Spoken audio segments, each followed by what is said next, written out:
తీగలాగితే డొంక కదిలినట్టుగా ధరణి పోర్టల్ వ్యవహారం ఉందని రాష్ట్ర రెవెన్యూ మంత్రి పొంగులేటి శ్రీనివాసరెడ్డి అన్నారు.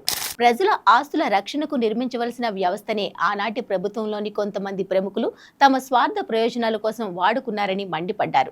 ధరణి పోర్టల్లోని లొసుగులను ఆసరాగా చేసుకుని స్టాంప్ డ్యూటీ రిజిస్ట్రేషన్ ఛార్జీలను కొల్లగొట్టిన సంఘటనపై ఉన్నత స్థాయి కమిటీతో విచారణ జరిపించగా దిగ్భ్రాంతికరమైన అనేక కొత్త విషయాలు వెలుగులోకి వస్తున్నాయని అన్నారు. ఇది సాధారణ సాంకేతిక లోపం కాదని, వ్యవస్థాగతంగా సృష్టించిన లోపాల ఫలితమని స్పష్టం చేశారు.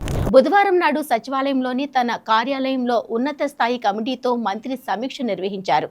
ఈ సందర్భంగా మంత్రి మాట్లాడుతూ, ఆనాడు ధరణి పోర్టల్ సెక్యూరిటీ ఆడిట్ చేసిన సమయంలో గుర్తించిన లోపాలను సరిదిద్దకుండానే అంతా సవ్యంగానే ఉన్నట్లుగా నివేదిక ఇచ్చారని, అలాగే మానవ ప్రమేయంతో తప్పులు చేసే విధంగా పోర్టల్ను రూపొందించారని, భూముల లావాదేవీలకు సంబంధించి అనుమానాస్పదంగా ఉన్న భూముల సమాచారం లభించకుండా లాగిన్లు డిలీట్ చేశారని, అత్యంత రహస్యంగా ఉండవలసిన లాగిన్ వివరాలు లేకుండా పోయాయని ఉన్నత స్థాయి కమిటీ విచారణలో ప్రాథమికంగా గుర్తించడం జరిగిందని తెలిపారు. నిబంధనలకు విరుద్ధంగా జరిగిన భూ లావాదేవీల సమాచారం లభించకుండా చేశారని, ఫోరెన్సిక్ ఆడిట్లో కోడ్ ఆడిట్ నిర్వహించలేదన్న విషయం బహిర్గతమైందని, ఈ నేపథ్యంలో తక్షణమే ధరణి పోర్టల్పై కోడ్ ఆడిట్ నిర్వహించాలని అధికారులను ఆదేశించారు.